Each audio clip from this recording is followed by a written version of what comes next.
1. La teoría social de Karl Marx y Friedrich Engels. Abordar aspectos de las obras de Karl Marx, 1818 a 1883, y de Friedrich Engels, 1820 a 1895. A los efectos de establecer su relación con el desarrollo de la sociología es una tarea que supone evitar todo tipo de simplificación.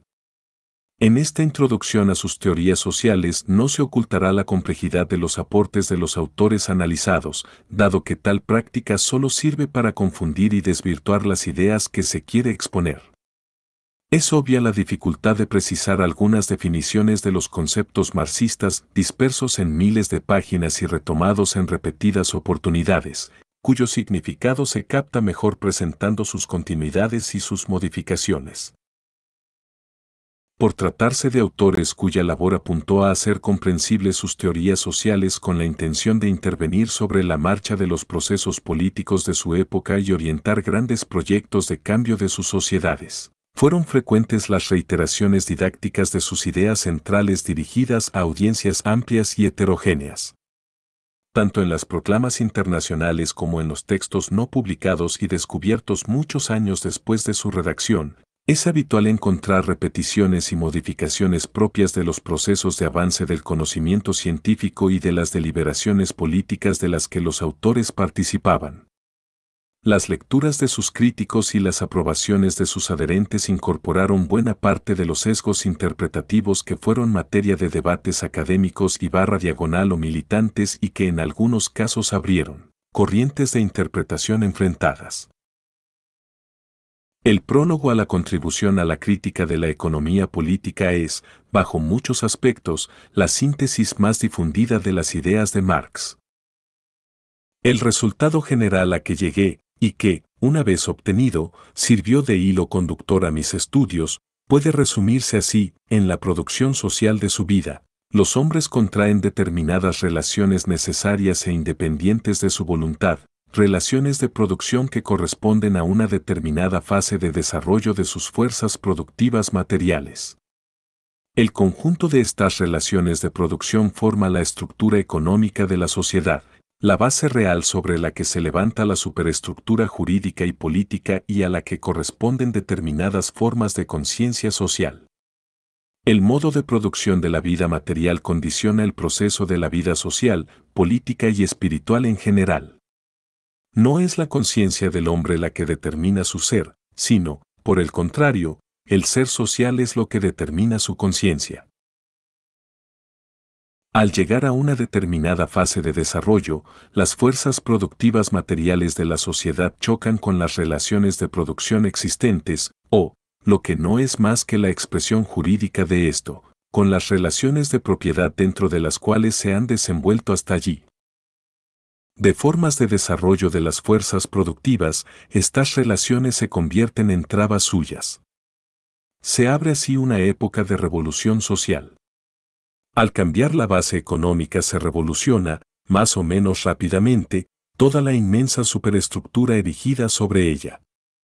Cuando se estudian esas revoluciones, hay que distinguir siempre entre los cambios materiales ocurridos en las condiciones económicas de producción y que pueden apreciarse con la exactitud propia de las ciencias naturales, y las formas jurídicas, políticas, religiosas, artísticas o filosóficas, en una palabra, las formas ideológicas en que los hombres adquieren conciencia de este conflicto y luchan por resolverlo.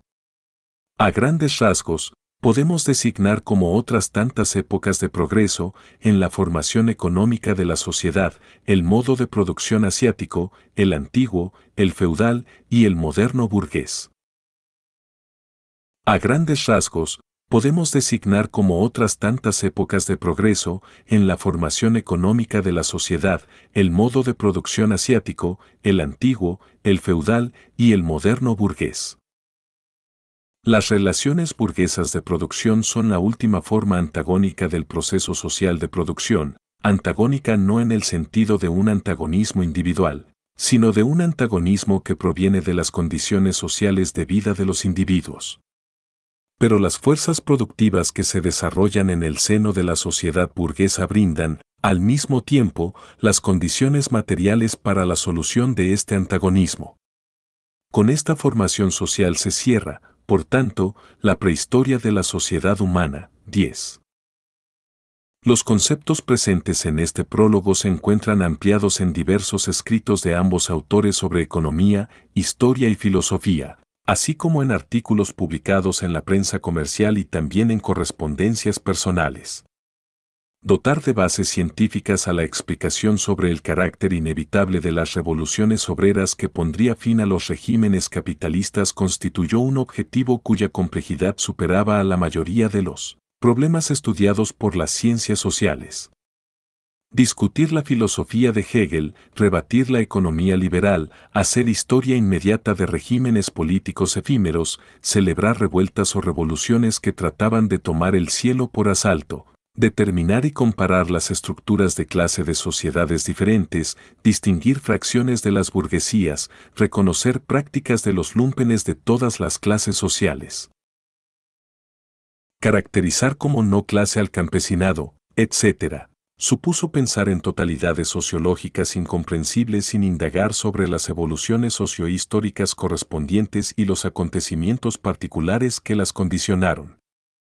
En la ideología alemana, Marx y Engels resumieron sus posiciones contra el idealismo en boga a mediados del siglo XIX, aseverando que allí donde termina la especulación en la vida real, comienza también la ciencia real y positiva, la exposición de la acción práctica, del proceso práctico de desarrollo de los hombres. 11. El sistema teórico de Marx partió de una premisa sobre la esencia humana o, si se prefiere, de la pregunta ¿qué es el hombre?, respondida sucinta y claramente en términos sociológicos en la tesis 6 sobre Feuerbach. La esencia humana no es algo abstracto e inmanente a cada individuo. Es, en su realidad, el conjunto de las relaciones sociales. 12. Los nexos entre esa definición del ser humano y sus relaciones con la actividad en el mundo del trabajo se amplían en la ideología alemana, donde se acuerda prioridad a los vínculos que los individuos establecen en los procesos de producción, tanto lo que producen como el modo como lo producen. Lo que los individuos son depende, por tanto, de las condiciones materiales de su producción. 13. En la idea del hombre como conjunto de sus relaciones sociales y, más específicamente, relaciones que se transforman en la medida en que evolucionan las condiciones materiales en las que producen. Marx y Engels plantearon la clave fundamental de sus explicaciones sociológicas no solo para entender grandes transformaciones históricas, sino también los cambios y acontecimientos de menor duración o de carácter puntual. 14. La sociología de Marx y Engels. Henry Lefebvre sostuvo que Marx no es un sociólogo, pero en el marxismo hay una sociología. ¿Cómo entender estas proposiciones, que parecen escasamente compatibles? Teniendo en cuenta los dos grupos de nociones y argumentos siguientes, a. El pensamiento marxista mantiene la unidad de la realidad y del conocimiento, de la naturaleza y del hombre, de las ciencias de la materia y de las ciencias sociales. B. Explora una totalidad en el futuro y en la actualidad, una totalidad que incluye niveles y aspectos tan pronto complementarios como distintos o contradictorios. Por consiguiente, en sí mismo no es historia, sociología, psicología, etc., pero comprende en sí esos puntos de vista, esos aspectos, esos niveles. Ahí reside su originalidad, su novedad y su duradero interés. 15. Por cierto, Marx difícilmente habría imaginado que entraría en la historia de la sociología compartiendo con Durkheim y Weber el papel de padre fundador. Esa triple paternidad de la nueva ciencia social no deja de reconocer en sus antecedentes al socialismo utópico, cuyo autor más reconocido en Francia fue Henry de Saint-Simon, 1760 a 1825, con quien a su vez se formó Augusto Comte, 1798 a 1857. Comte ingresó en la historia como padre oficial de la sociología, denominación que acuñó. De hecho, del socialismo utópico se bifurcó el comtismo y el marxismo, inspirados en perspectivas filosóficas distintas que, más allá de sus diferencias, fueron las fuentes de la incipiente sociología. Es probable que Marx haya dicho yo no soy sociólogo, luego de leer a Augusto Comte y comentarle a Engels en 1866, estoy estudiando a Comte como asunto colateral, debido a que los ingleses y franceses hacen tanto barullo con ese tipo. Lo que les gusta es el toque enciclopédico, la síntesis.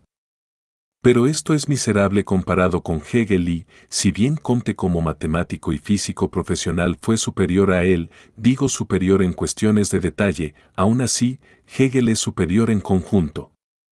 Y esta carroña positivista apareció en 1832. 16.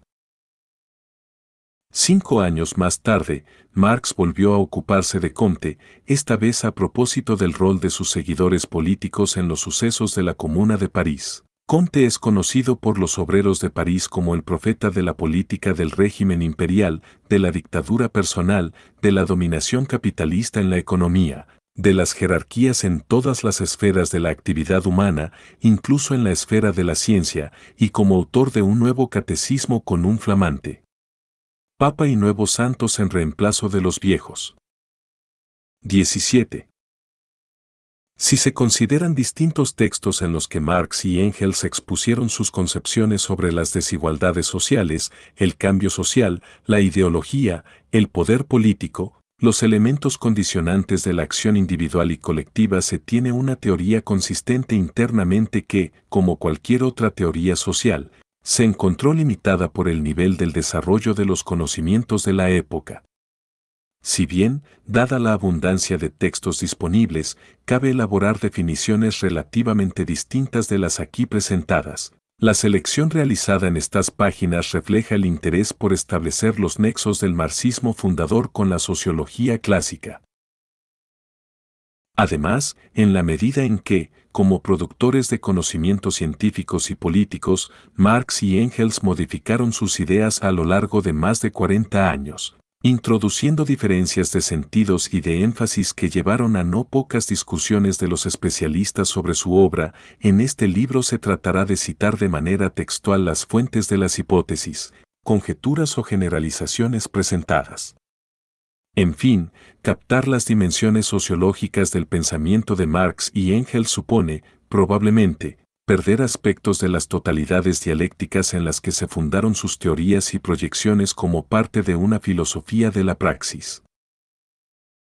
En sentido general, cabe afirmar que Marx y Engels propusieron sus más elaboradas explicaciones de carácter sociológico al analizar aquellos conflictos sociales y políticos que contrariaban los desarrollos previstos en sus encuadres ideológicos.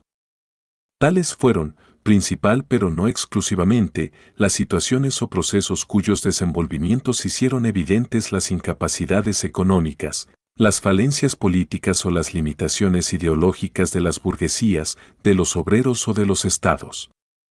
Al respecto cabe subrayar que, de manera coherente con su definición del ser del hombre, en el plano estructural Marx propuso el análisis del desenvolvimiento de las distintas esferas de prácticas sociales adjudicando prioridad explicativa, sin que esto suponga una determinación exclusiva, a las de carácter económico. En los enunciados de su modelo teórico, presentado en sus aspectos generales en el prefacio a la primera edición de El Capital, Marx expuso una síntesis sobre la relación entre el individuo y las condiciones de desarrollo de su acción en la que indicó los límites de ese vínculo. Mi punto de vista según el cual el desarrollo de la formación económica de la sociedad es asimilable a la marcha de la naturaleza y a su historia puede menos que ningún otro hacer al individuo responsable de relaciones de las que él es el producto, más allá de lo que pueda hacer para salir de ellas. 18. La asimilación del desarrollo de las sociedades con la marcha de la naturaleza excluiría, si se toma esa idea en sentido estricto, la acción individual o colectiva sobre la marcha de los acontecimientos históricos más significativos, ya que esas iniciativas no podrían torcer los cursos naturales o saltar etapas cuyo orden sería igualmente natural. Sin embargo, las orientaciones teóricas de Marx con respecto al tema de las relaciones entre las acciones de los individuos y los límites impuestos por las condiciones estructurales estuvieron destinadas a dar lugar a muchas discusiones, pues sus abordajes, más allá de lo enfático de algunos enunciados, no dejaron de explorar respuestas susceptibles de comprensiones controvertidas. Por cierto, la síntesis de Marx propuesta en el 18 Brumario de Luis Bonaparte. Los hombres hacen su propia historia, pero no la hacen arbitrariamente bajo circunstancias elegidas por ellos, sino bajo circunstancias directamente dadas y heredadas del pasado. La tradición de todas las generaciones muertas oprime como una pesadilla el cerebro de los vivos. 19. Es un enunciado en el que las condiciones estructurales tienen una primacía que no excluye el reconocimiento de los componentes de la acción social. Dicho texto resume las articulaciones de los diferentes elementos teóricos que Marx tuvo en cuenta cuando realizó indagaciones empíricas sobre sucesos históricos. En el libro La Sagrada Familia, Marx y Engels sostuvieron, inequívocamente, la capacidad de la acción social de transformar la sociedad e hicieron la apología de la plena libertad de las personas para construir lo social. La historia no hace nada, no posee una riqueza inmensa, no libra combates. Ante todo es el hombre real y vivo, quien hace todo eso y realiza combates, estemos seguros de que no es la historia la que se sirve del hombre como de un medio para realizar, como si ella fuera un personaje particular, sus propios fines, no es más que la actividad del hombre que persigue sus objetivos. 20. Parece interesante destacar que, en la ideología alemana, ambos autores sostuvieron que el hecho de poder pensar la revolución anticapitalista en términos científicos a mediados del siglo XIX indicaba la maduración de las condiciones para alcanzar tal mutación social. Esas explicaciones, entre muchas otras, situaron a Marx y a Engels entre los precursores de la sociología del conocimiento y concuerdan perfectamente con las interpretaciones de las modernas ciencias sociales. Tampoco las casualidades no previstas quedaron fuera de sus consideraciones sobre los cambios sociales. Marx escribió una carta a Kugelmann durante los sucesos de la Comuna de 1871, en la que planteó que la historia universal sería muy fácil de hacer si las luchas solo se aceptasen cuando presentan perspectivas infaliblemente favorables, y, por otra parte, la historia sería de naturaleza muy mística si el azar no desempeñase ningún papel. 21. Marx y Engels redactaron en 1847 el Manifiesto Comunista con el propósito de alentar y hacer inteligibles las revoluciones que estimaban cercanas, pero los sucesos que se inscribieron en la historia bajo la designación de las derrotas de 1848 los llevaron a profundizar sus análisis de realidades sociales y políticas particulares que mostraban no corresponder a sus teorías generales. Así, en documentos partidarios, artículos periodísticos o en cartas, Marx y Engels desarrollaron análisis que hoy se solapan como historia social o historia inmediata, que en sentido estricto proponen, sin mayores especificaciones conceptuales, conjeturas de neto carácter sociológico. Con un rigor no carente de ironía, Marx abordó temas que entraron en la sociología política y mantienen su actualidad: la estatalidad bonapartista, las burguesías europeas incompletas, los campesinos parcelarios que eran clases y no eran clases, y el funambulesco mundo de los lúmpenes de todas las clases sociales.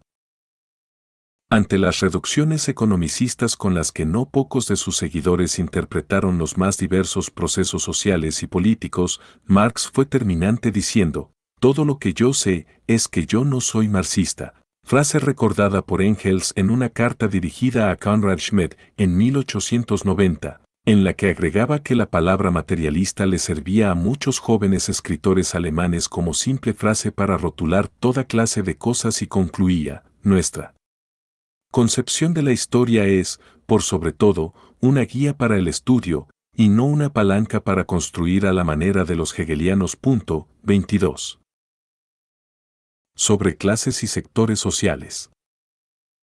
Engels propuso un conjunto de concisas y claras referencias sobre las clases sociales del capitalismo, en qué condiciones se realiza la venta del trabajo de los proletarios a los burgueses.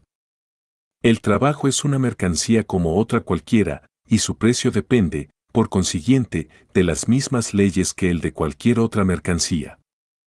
Pero el precio de una mercancía, bajo el dominio de la gran industria o de la libre competencia, que es lo mismo, es, por término medio, siempre igual a los gastos de producción de dicha mercancía.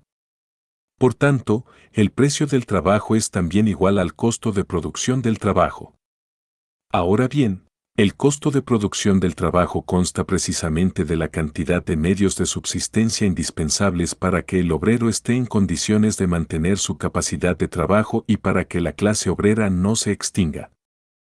El obrero no percibirá por su trabajo más que lo indispensable para ese fin, el precio del trabajo o el salario será, por consiguiente, el más bajo, constituirá el mínimo de lo indispensable para mantener la vida. Pero, por cuanto en los negocios existen periodos mejores y peores, el obrero percibirá algunas veces más, otras menos, exactamente de la misma manera que el fabricante cobra unas veces más, otras menos, por sus mercancías. Y, al igual que el fabricante, que, por término medio, contando los tiempos buenos y los malos, no percibe por sus mercancías ni más ni menos que su costo de producción, el obrero percibirá, por término medio, ni más ni menos que ese mínimo.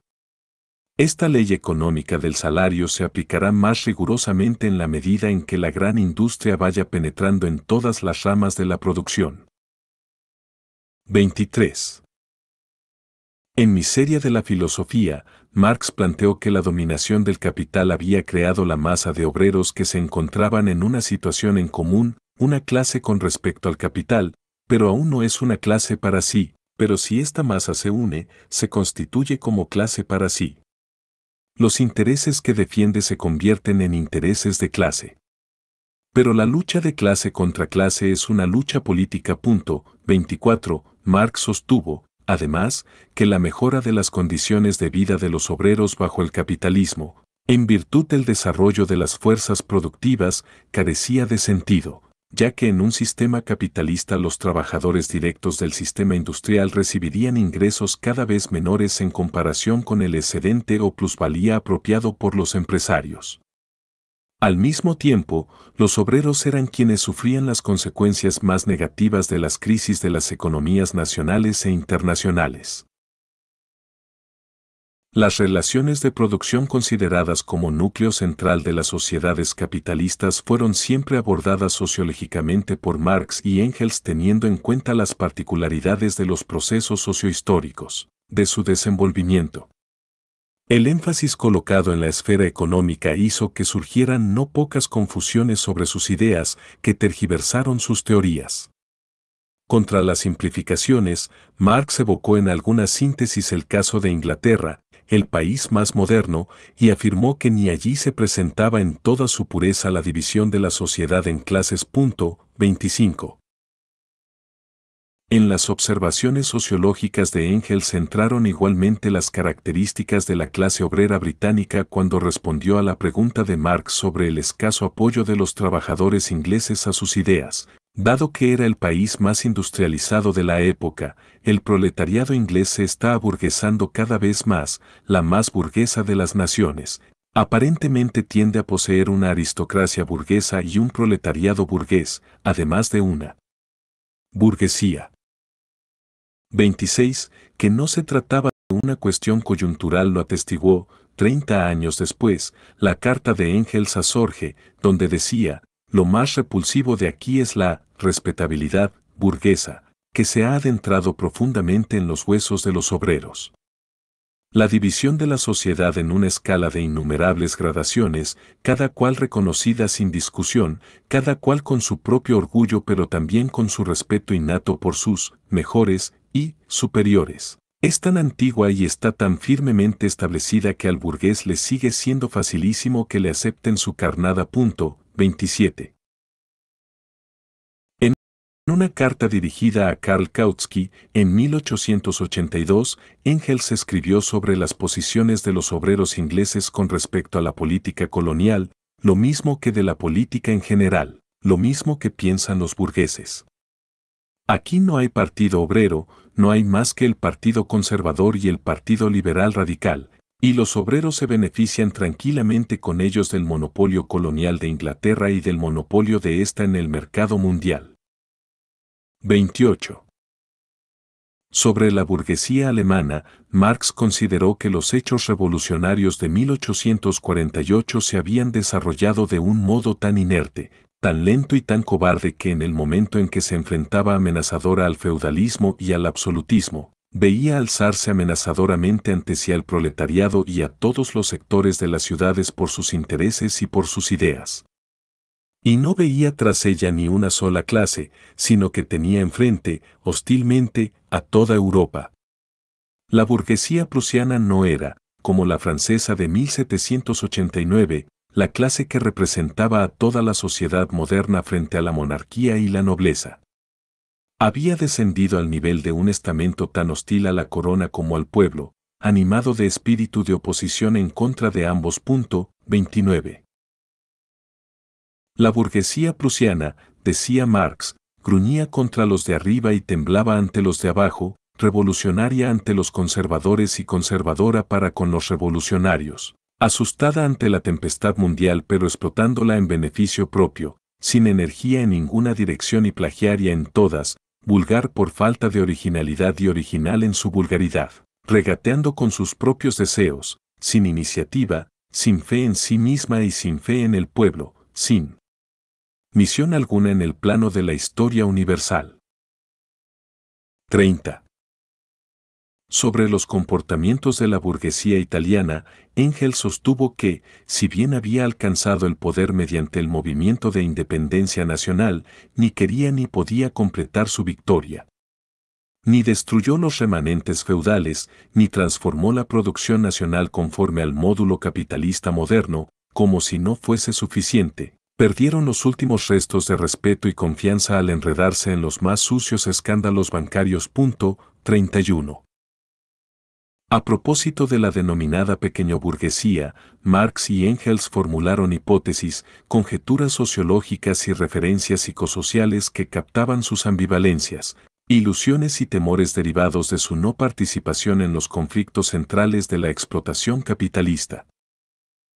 En 1849, Marx describió a la pequeñoburguesía diciendo que desde 1830 todos los movimientos políticos tanto en Alemania como en Francia e Inglaterra muestran invariablemente a esta clase hablando fuerte, formulando ruidosas protestas y aún a veces empleando frases extremas, tan largas cuanto puedan hacerlas sin riesgos, nerviosos, cautos y conciliatorios tan pronto como se acerca el menor peligro, asombrados, ansiosos, vacilantes, tan pronto como el movimiento que ellos mismos se citaron es tomado por otras clases y tomado en serio, traicionando a todo el movimiento en aras de su existencia pequeñoburguesa, tan pronto como llega a la toma de las armas y a la lucha, y finalmente, gracias a su indecisión, siempre bien defraudados y maltratados una vez que ha triunfado el partido reaccionario.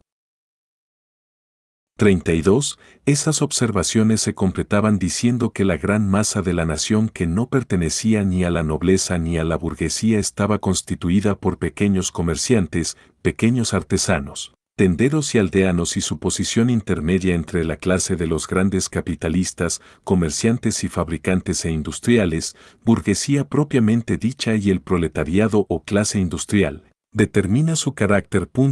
33. Y sobre la lucha de clases en Francia precisó con ironía que el pequeño burgués hace lo que normalmente tendría que hacer el burgués industrial, luchar por los derechos parlamentarios. El obrero hace lo que debería ser tarea del pequeño burgués, luchar por la República Democrática y la misión del obrero, ¿quién la cumple? Nadie. 34. Los campesinos parcelarios franceses fueron asimismo objeto de agudas observaciones de Marx, eran individuos que, si bien vivían en situaciones idénticas, no mantenían mayores relaciones sociales y cuyas formas de trabajar los aislaban en sus parcelas sin participar en procesos de división del trabajo, así se forma la gran masa de la nación francesa, por la simple suma de unidades del mismo nombre, al modo como, por ejemplo, las patatas de un saco forman un saco de patatas. En la medida en que millones de familias viven bajo condiciones económicas de existencia que las distinguen por su modo de vivir, por sus intereses y por su cultura de otras clases y las oponen a estas de un modo hostil, los campesinos parcelarios forman una clase. Pero, por cuanto existe entre los campesinos parcelarios una articulación puramente local y la identidad de sus intereses no engendra entre ellos ninguna comunidad, ninguna unión nacional y ninguna organización política, no forman una clase. 35. En el último capítulo del tomo tercero de El Capital, titulado Las clases, Marx resumió sus conclusiones sociológicas sobre la estructura social de Inglaterra, el país donde más desarrollada se halla y en forma más clásica la sociedad moderna en su estructuración económica. Sin embargo, ni aquí se presenta en toda su pureza esta división de la sociedad en clases. En la sociedad inglesa existen fases intermedias y de transición que oscurecen en todas partes, aunque en el campo incomparablemente menos que en las ciudades, las líneas divisorias. 36. Sobre el Estado. Al igual que en todos los conceptos propuestos por Marx y Engels, el de Estado refleja las variaciones propias de todas las instituciones derivadas de sus respectivas historias nacionales. Así como la explotación del trabajo puede definirse por características compartidas en muchas sociedades participantes del modo de producción capitalista, para el concepto de Estado es necesario considerar los aspectos relacionados con las particularidades históricas de cada país y, en especial, las dominaciones de clases y sus conflictos. Un enunciado ideal típico de Estado, probablemente el que mejor remite tanto a lo general como a lo particular, es el siguiente: todas las luchas que se libran dentro del Estado, la lucha entre la democracia, la aristocracia y la monarquía, la lucha por el derecho del sufragio, etc., no son sino las formas ilusorias bajo las que se ventilan las luchas reales entre las diversas clases. 37. En el caso francés, según Marx, quienes llevaron adelante la primera revolución con el objetivo de fundar la unidad nacional y crear una nación debieron suprimir las autonomías locales, territoriales, urbanas y provinciales y se vieron obligados a desarrollar la obra comenzada por la monarquía absoluta, es decir, la centralización y organización del poder del Estado, la extensión de su poder y atributos, la multiplicación de sus instrumentos, el aumento de su independencia y de dominio sobrenatural sobre la sociedad real. 38. Sobre el caso del Estado bonapartista, Marx propuso las siguientes conceptualizaciones sociológicas. Las burguesías dejaban de ocupar las posiciones estatales centrales y públicas y quienes asumían el manejo de las mismas se situaban aparentemente como por encima de las clases sociales y de los conflictos propios de la sociedad capitalista. El bonapartismo representa a una clase, que es, además, la clase más numerosa de la sociedad francesa, los campesinos parcelarios, que no pueden representarse, sino que tienen que ser representados. 39. Por otra parte, Marx propuso una definición más general del Estado burgués, en la que afirma que era un pacto de mutua seguridad de la clase burguesa en contra de sus miembros tomados individualmente y en contra de la clase explotada. Esta seguridad se vuelve fatalmente cada vez más costosa, y en apariencia, cada vez más independiente frente a la sociedad burguesa, ya que a medida que transcurre el tiempo se hace más difícil sujetar a la clase explotada. 40. Por otra parte, Marx no dejaba de observar el surgimiento de los problemas fiscales en los entonces incipientes países industriales y las consiguientes dificultades de los estados para asegurar la perdurabilidad del sistema económico capitalista. En esta interpretación teórica, el Estado desempeñaba funciones de capitalista colectivo al proteger los intereses más generales de los sectores económicos dominantes. Es interesante señalar que esas tareas de mantenimiento del orden social suelen ser consideradas por los propios beneficiados, en su rol de contribuyentes, como gastos innecesarios, dado que asocian sus impuestos con la voracidad de los gobiernos y los despilfarros de las burocracias. Sociología de la clase obrera. A inicios del decenio de 1880, los dirigentes marxistas Jules Guesde y Paul Lafargue fundaron en Francia un partido socialista con un programa mínimo cuyo preámbulo redactó Marx, en el que se consideraba la participación electoral como uno de los medios aceptables de las luchas políticas. 41. Dicho partido se unificó más tarde con otras tendencias socialistas de clara orientación reformista para dar nacimiento en 1905 a la sección francesa de la Segunda Internacional Obrera, SFIO, por sus iniciales en francés, cuyos 35.000 adherentes equivalían entonces al 10% de los trabajadores sindicalizados. 42. Precursor de las modernas técnicas de recolección de informaciones, Marx preparó en 1880 una encuesta cuyo objetivo era conseguir el conocimiento más exacto y fiel acerca de las condiciones en que vive y trabaja la clase obrera francesa. 43. Desde una perspectiva que definía como meras impresiones abstractas las apariencias de la realidad vistas de modo inmediato, esta encuesta apuntaba a construir conocimientos conceptuales concretos sobre la heterogeneidad de las situaciones del mundo a los efectos de sistematizar las múltiples dimensiones de la explotación del trabajo asalariado y las tramas de la dominación fabril. En la presentación de la encuesta, que se reproduce al final de este capítulo, Marx afirmó que ningún gobierno, monárquico o republicano burgués, ha osado emprender una encuesta seria sobre la situación de la clase obrera francesa. Pero, en revancha, ¿cuántas encuestas sobre las crisis agrícolas, financieras, industriales, comerciales, políticas? Las infamias de la explotación capitalista reveladas por la encuesta oficial del gobierno inglés, las consecuencias legales que estas revelaciones han producido, limitación de la jornada de trabajo a 10 horas, leyes sobre el trabajo de las mujeres y de los niños, etc., han hecho a la burguesía francesa aún más temerosa de los peligros que podría representar una encuesta imparcial y sistemática. Esperando que podamos obligar al gobierno republicano a imitar al gobierno monárquico de Inglaterra a abrir una vasta encuesta sobre los hechos y desgracias de la explotación capitalista, vamos, con los débiles medios de los que disponemos, a intentar iniciar una por nuestra parte. Esperamos ser apoyados, en nuestro trabajo, por todos los obreros de las ciudades y campos, que comprenden que únicamente ellos pueden describir con conocimiento de causa los males que soportan, que únicamente ellos, y no salvadores providenciales.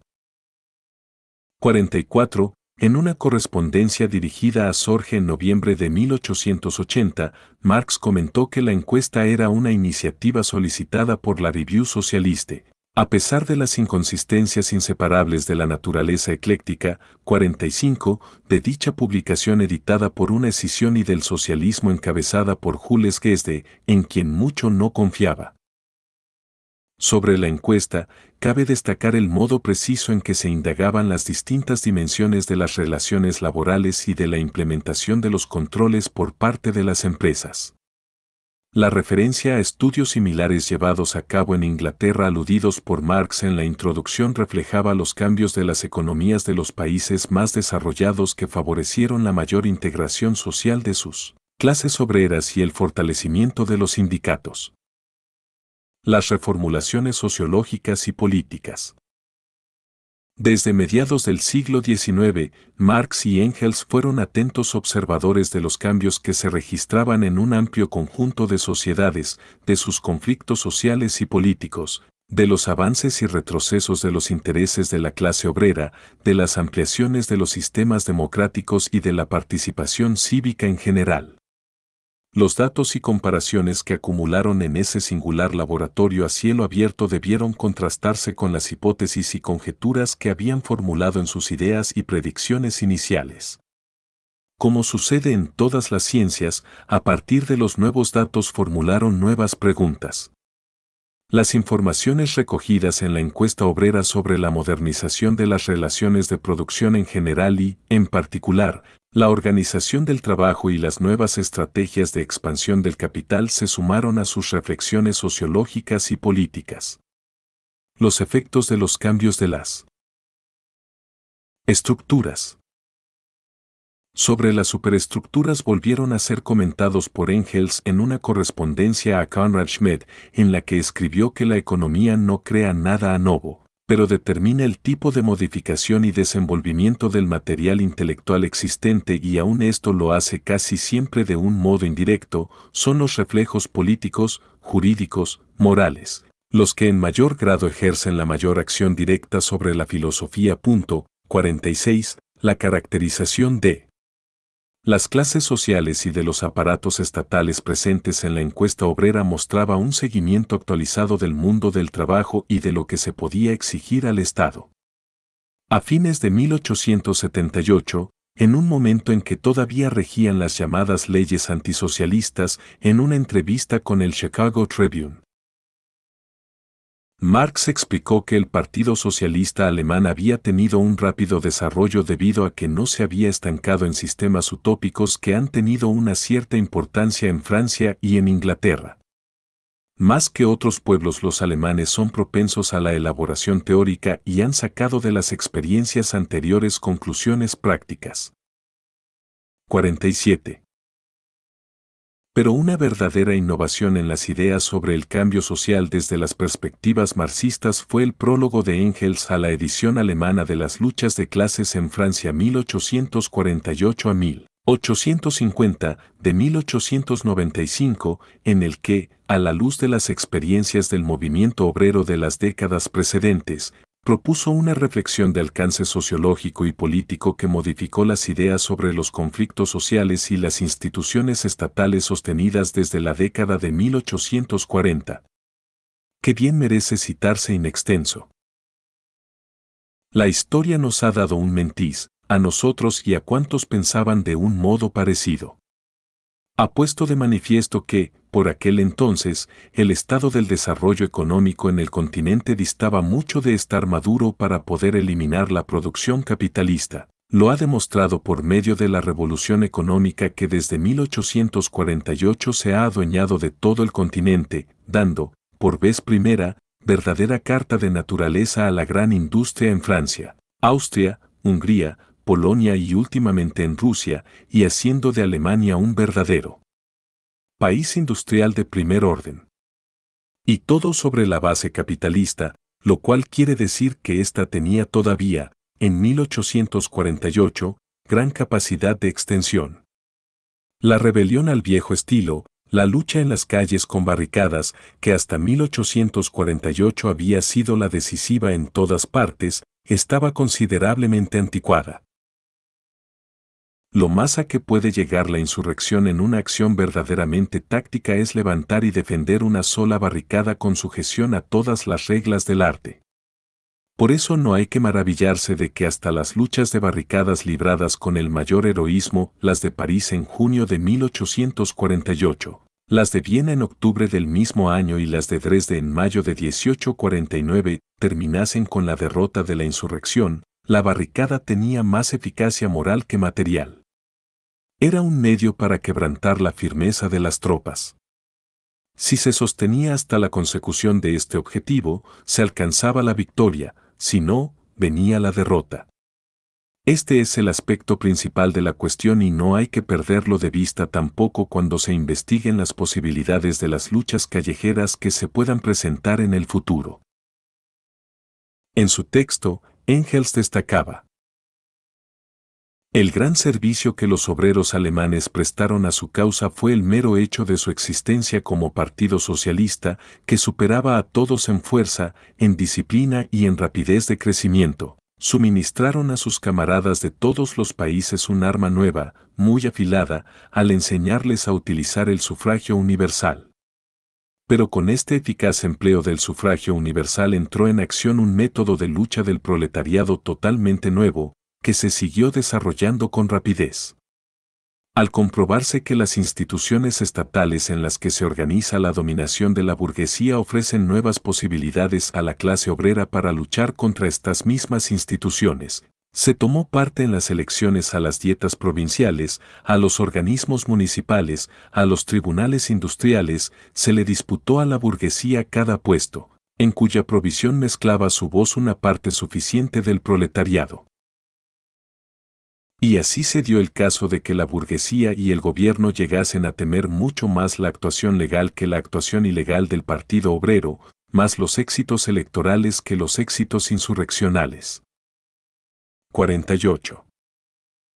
Más allá de que Engels expresara su indignada protesta a los editores socialdemócratas por las correcciones que introdujeron en su texto, acentuando el carácter reformista de sus posiciones, ideas con las que muy probablemente debían identificarse buena parte de la dirigencia del PSD que buscaba participar de las instituciones representativas que en el lenguaje tradicional eran caracterizadas como burguesas. La hipótesis sobre esa coyuntura propuesta en el libro de Karl Clark y Dick Howard parece al respecto adecuada, ya que sostiene que se trataba de evitar el riesgo de una represión gubernamental y que el prólogo de Engels fue corregido para dar la impresión de que ese era el único camino posible para realizar cambios reformistas por vías parlamentarias. 49. Cabe agregar que en su libro Marxismo y Política, Ralph Miliband consideró que el artículo de Engels solo dio, o pareció dar, una legitimación a un proceso que ya estaba inserto en la evolución del movimiento obrero alemán en las condiciones de un régimen democrático burgués tan incompleto y atrofiado como el de la Alemania imperial.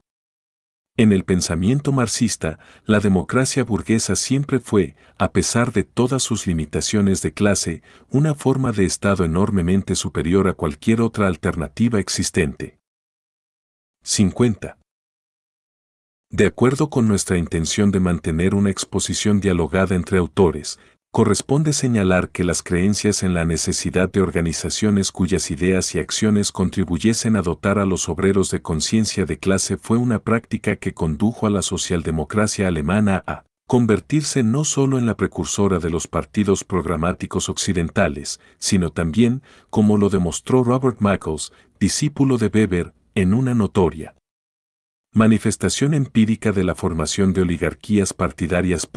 51. Sobre el cambio social en países escasamente industrializados.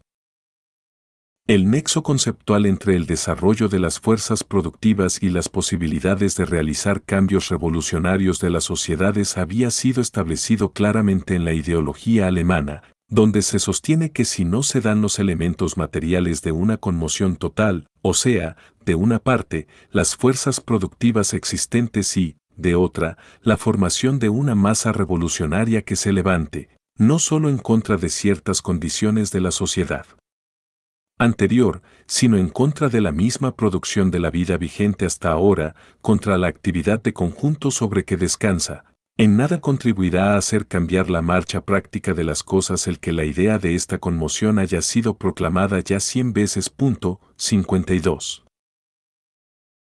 Dichas relaciones entre el desarrollo económico y las posibilidades de las revoluciones suscitarían crecientes interrogantes en los adherentes a las ideas marxistas de los países que con el tiempo se denominarían periféricos. En lo inmediato, la aceptación de la vía socialdemócrata supuso no solo un cambio de estrategia política, sino también un nuevo enfoque sociológico de la estructura social. Engels fue uno de los interlocutores principales de quienes en Rusia se preguntaban sobre una eventual política revolucionaria y en su respuesta a una correspondencia de Nikolai Danielson resumió su opinión: yo no veo que los resultados de la revolución industrial que se está efectuando en Rusia ante nuestros ojos sean en modo alguno diferentes de los que son o han sido en Inglaterra, Alemania o Norteamérica. Uno de los corolarios necesarios de la gran industria es que destruye a su propio mercado interno por el mismo proceso por el cual lo crea. Siendo la producción capitalista una fase económica transitoria, está llena de contradicciones internas que se desarrollan y se tornan evidentes en proporción a su desarrollo. 53. En otro de sus correos, Engels sostuvo que todos los gobiernos, por más absolutos que sean, son, en última instancia, ejecutores de las necesidades económicas de su situación nacional. Podrán ejecutar ese rol de formas diversas, buena, mala o indiferente, podrán acelerar o retardar el desarrollo económico y sus consecuencias políticas y jurídicas, pero a la larga tienen que seguirlo. 54. 10. Prólogo a contribución a la crítica de la economía política, en K. Marx y F. Engels, Obras escogidas, Buenos Aires, Cartago, 1957. 11. K. Marx y F. Engels, La ideología alemana, Buenos Aires, Cartago, 1985, p. 27. 12. K. Marx, Tesis sobre Feuerbach, Ove Sit, p. 230. 13. K. Marx y F. Engels, La ideología alemana, Ove Sit, p. 150. 14. Para los manuscritos sobre Hegel, B.A.C.M. Rubel, Karl Marx. Ensayos de biografía intelectual, Buenos Aires, Paidós, 1970, cap. 2. 15. H. Lefebvre, Sociología de Marx, Montevideo, Eureka, 1970, p. 21. 16. K. Marx y F. Engels, Correspondance, Ove Sit, p. 228. 17. K. Marx, Borradores de la Guerra Civil en Francia, escritos en abril-mayo de 1871, incluidos como anexo en K. Marx, La Guerra Civil en Francia, Pekín, Ediciones en Lenguas Extranjeras, 1978, p. 200. 18. K. Marx, Prefacio a la primera edición del Capital, México, FCE, 1987. 19. K. Marx, El 18 Brumario de Luis Bonaparte, Montevideo, Ediciones de la Comuna, 1995, p. 9. 20. K. Marx, y F. Engels, La Sagrada Familia, Madrid, Acal, 1981, p. 109. 21. K. Marx y F. Engels, Correspondencia, Buenos Aires, Problemas, 1947, p. 328. 22. Ibid, p. 484. 23. F. Engels, Principios del Comunismo, Proyecto de Programa de la Liga de los Comunistas escrito por Friedrich Engels por encargo del Comité Comarcal de la Liga, 29 de noviembre, 8 de diciembre de 1847. 24. K. Marx, Miseria de la Filosofía, España, Edad, 2004, p. 295. 25. K. Marx, El Capital, T3, México, FCE, 1987, KPLI, p. 817. 26. K. Marx y F. Engels, Correspondance, OB. Sit, p. 106. 27. K. Marx y F. Engels, Carta a Sorge de diciembre de 1889, en correspondencia, OB Sit, p. 477. 28. K. Marx y F. Engels, Correspondance, OB. Sit, p. 360. 29. K. Marx y F. Engels, Las Revoluciones de 1848, México, FCE, 1989, p. 378. 30. F. Fouré, Marx y la Revolución Francesa, México, FCE, 1992, p. 205. 31. Carta de F. Engels a F. Turati, Londres, 26 de enero de 1894, en correspondencia, OB Sit, p. 289. 32. Correspondencia, OB Sit, p. 38. 33. K. Marx, Revolución y Contrarrevolución, México, Grijalbo, 1967, p. 22. 34. K. Marx, Las luchas de clases en Francia de 1848 a 1850, en K. Marx y F. Engels, Las revoluciones de 1848, México, FCE, 2006, p. 676. 35. K. Marx, El 18 Brumario, OB Sit, p. 129. 36. K. Marx, las clases, cap 52, en el Capital, Obecit, T3, p. 817. 37. K. Marx y F. Engels, la ideología alemana, Obecit, pp 34 a 36. 38. K. Marx, la Comuna, borrador, 1871, en M. Rubel, Páginas escogidas de Marx para una ética socialista, volumen 1, Buenos Aires, Amorortu, 1974. 39. K. Marx, el 18 Brumario, Obecit, p. 66. 40. K. Marx, 1850, en M. Rubel, Páginas escogidas de Marx, Obecit, p. 281. 41. Un fragmento del texto del mencionado preámbulo fue reproducido en J. Attali, Karl Marx o El espíritu del mundo, Buenos Aires, FCE, 2007, pp 331 a 332. 42. J. Touchard, La Gauche en France depuis 1900, París, Sewell, 1977, p. 52.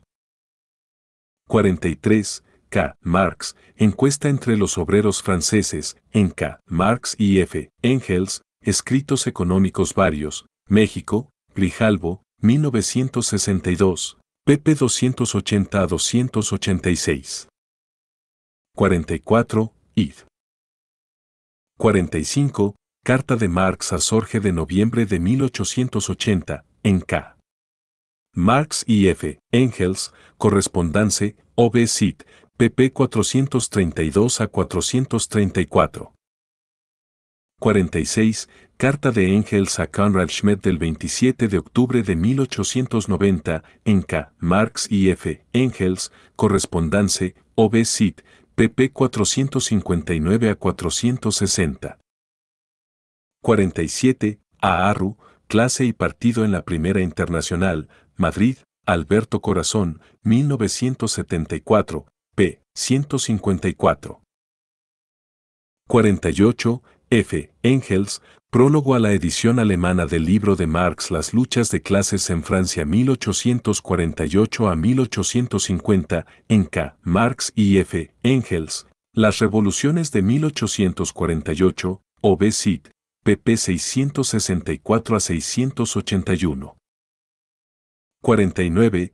K. E. Clare y de Hauern, Proyecto y contexto histórico del pensamiento de Marx, Buenos Aires, Paidós, 1974, pp 64 a 65. 50. R. Miliband, Marxismo y Política, Madrid, siglo XXI, 1977, p. 105. 51. R. Michels, Los partidos políticos, un estudio sociológico de las tendencias oligárquicas de la democracia moderna, Buenos Aires, Amorortu, 1996. 52. K. Marx y F. Engels, La ideología alemana, Buenos Aires, Cartago, 1985, p. 41. 53. Carta de Engels a Danielson, en correspondencia, Obecit, p. 519. 54. Carta de Engels a Danielson, en Correspondence, Obecit, p. 481. Anexo. Encuesta obrera redactada por Marx, 1880, 55. ¿Y qué oficio ejerce usted? ¿El taller en que trabaja pertenece a un capitalista o a una sociedad anónima? Indique usted los nombres de los patronos capitalistas o de los gerentes de la empresa. Indicar el número de trabajadores de la empresa. Edad y sexo del declarante. Edad mínima en que entran a trabajar los niños, muchachos o muchachas.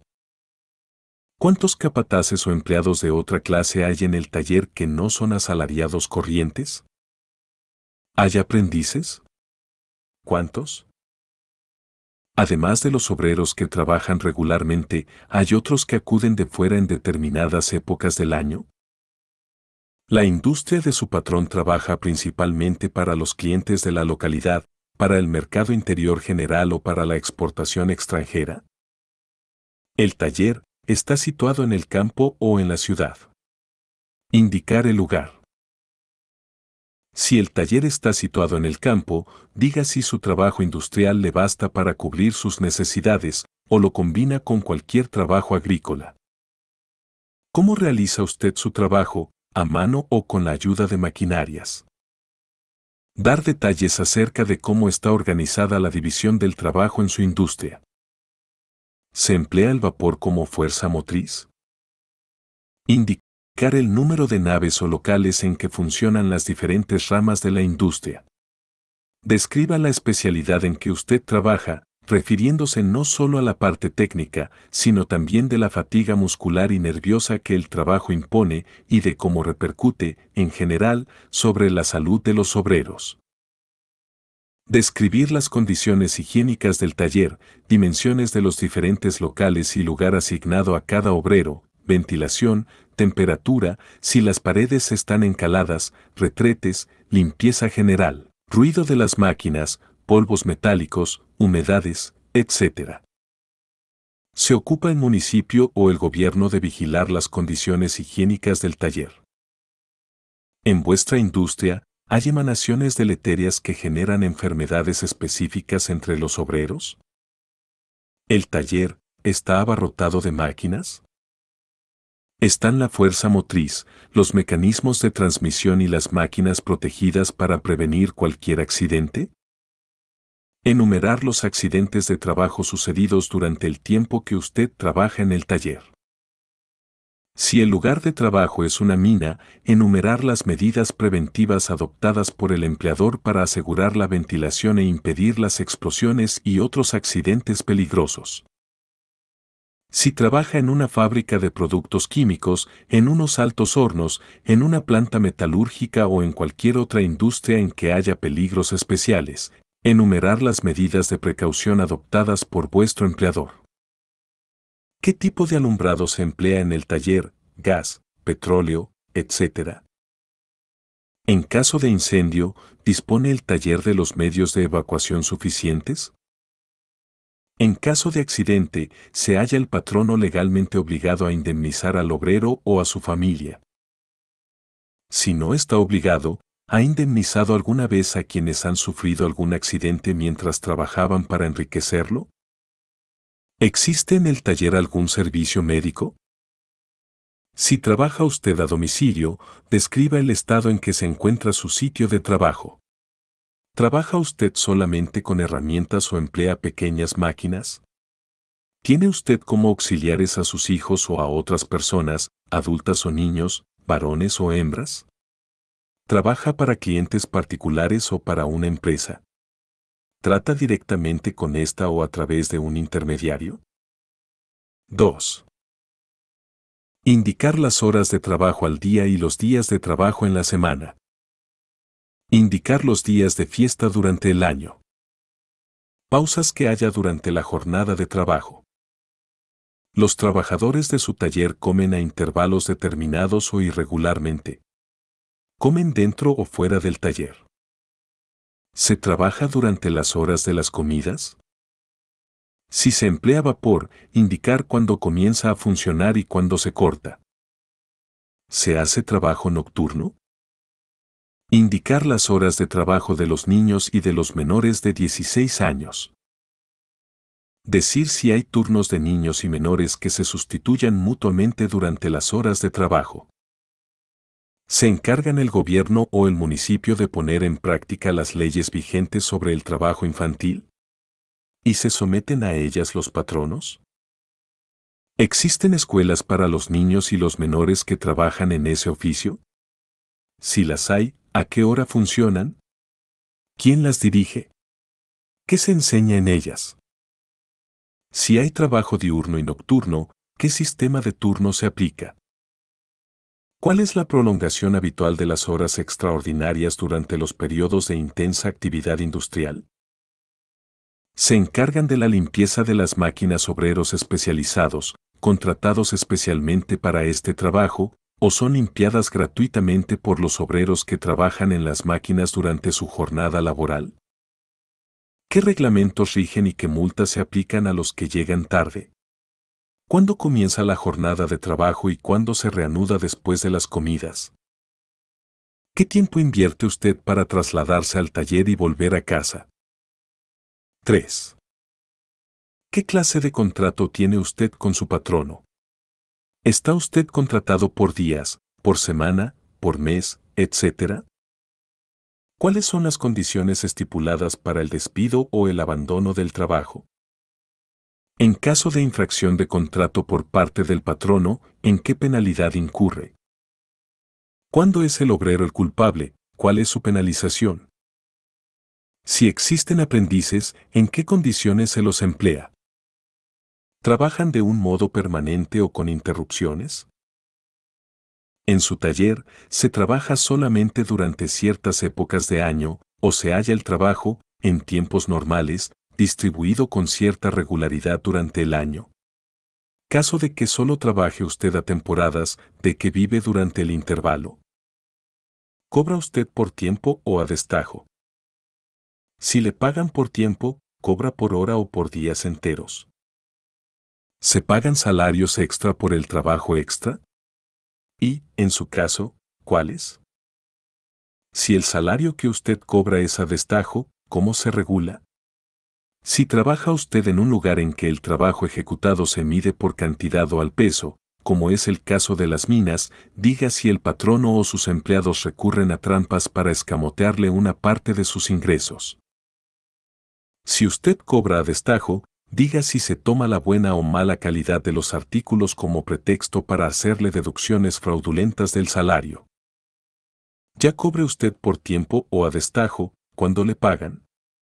¿O qué margen de crédito abre usted al patrono antes de percibir el precio del trabajo ejecutado?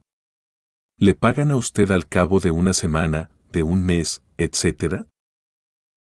¿Ha notado usted que el retraso en el pago de los salarios le obliga a recurrir con frecuencia al monte de piedad, abonando en él una alta tasa de interés, o viéndose despojado de objetos que necesita, contrayendo deudas con los tenderos, convirtiéndose en su presa como deudor? ¿Conoce usted casos en que algunos obreros hayan perdido el salario por quiebra o bancarrota de sus patronos? ¿Paga los salarios directamente el patrono o intermediarios, agentes comerciales, etcétera? Si los salarios son pagados por intermediarios, ¿cuáles son las estipulaciones del contrato? ¿Cuál es la cuantía del salario que usted percibe en dinero por día y por semana? ¿Qué salarios perciben las mujeres y los niños que cooperan con usted en el mismo taller? ¿Cuál ha sido, en su taller, el salario diario más elevado durante el mes pasado? ¿Cuál ha sido el salario más alto a destajo durante el pasado mes? ¿Qué salario ha percibido usted durante el mismo tiempo y, caso de que tenga familia, cuánto gana su mujer y sus hijos? ¿Los salarios son pagados totalmente en dinero o de otro modo? En el caso de que el patrono les arriende el cuarto donde viven, ¿en qué condiciones se lo alquila? ¿Les descuenta el alquiler del salario? ¿Cuáles son los precios de los artículos de primera necesidad, tales como a. Alquiler de la vivienda, indicando las condiciones del contrato, número de habitaciones y de personas que la ocupan, gastos de reparaciones y seguros, compra y mantenimiento del mobiliario, calefacción, alumbrado, agua, etcétera. B. Alimentos, pan, carne, legumbres, patatas, etcétera, productos lácteos, huevos, pescados, mantequilla, aceite, manteca, azúcar, sal, especias, café, chicoria, cerveza, sidra, vino, etcétera, tabaco. C. Vestido de padres e hijos, ropa interior, higiene corporal, baños, jabón, etcétera. De gastos varios, correos, préstamos e intereses al monte de piedad, matrícula de escuela para los hijos, libros, diarios, etcétera. Aportaciones a asociaciones de socorro mutuo y cajas de resistencia para huelgas, sindicatos, etcétera. En su caso, gastos relacionados con el ejercicio de vuestro oficio. F. Impuestos y contribuciones. Trate usted de establecer el presupuesto semanal y anual de ingresos y de los de su familia. ¿Ha observado usted por experiencia personal un alza mayor de los precios de los artículos de primera necesidad, vivienda, alimentos, etcétera, que en el salario? Indique las fluctuaciones de que tenga noticias con respecto a la cuantía del salario. Indique las rebajas de salarios producidas en los periodos de estancamiento y crisis industrial. Indique el alza de los salarios en los periodos de tiempos de prosperidad. Indique las interrupciones de trabajo por cambios de la moda y las crisis particulares y generales. Informe acerca de sus propios paros involuntarios. Compare los precios de los artículos producidos por usted o de los servicios que usted rinde con la remuneración de su trabajo.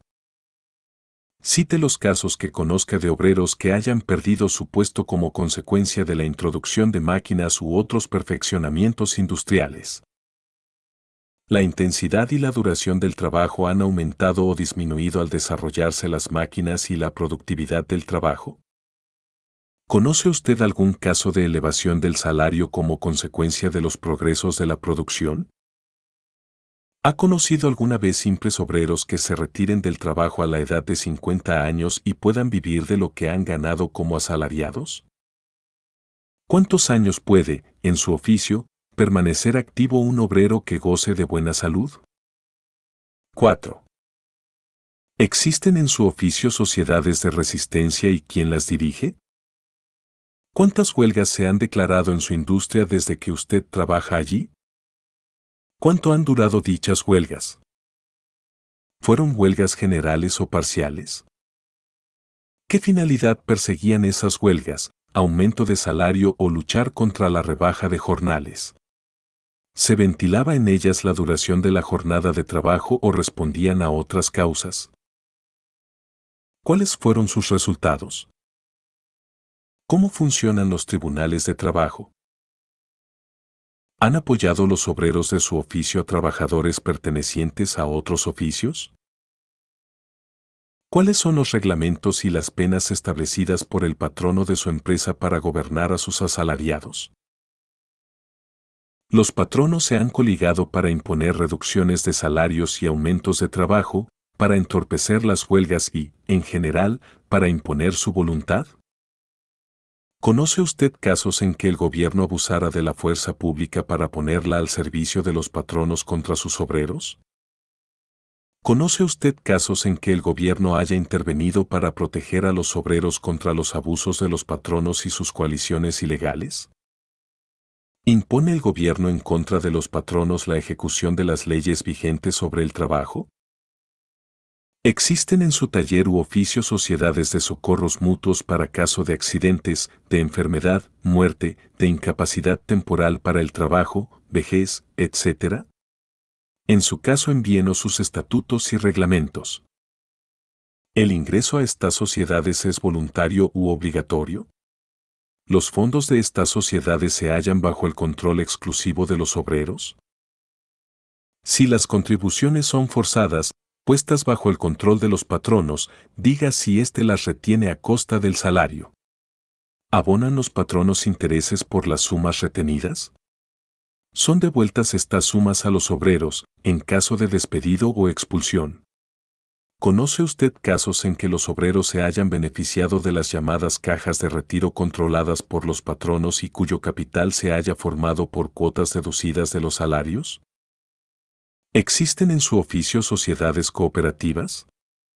¿Cómo están dirigidas?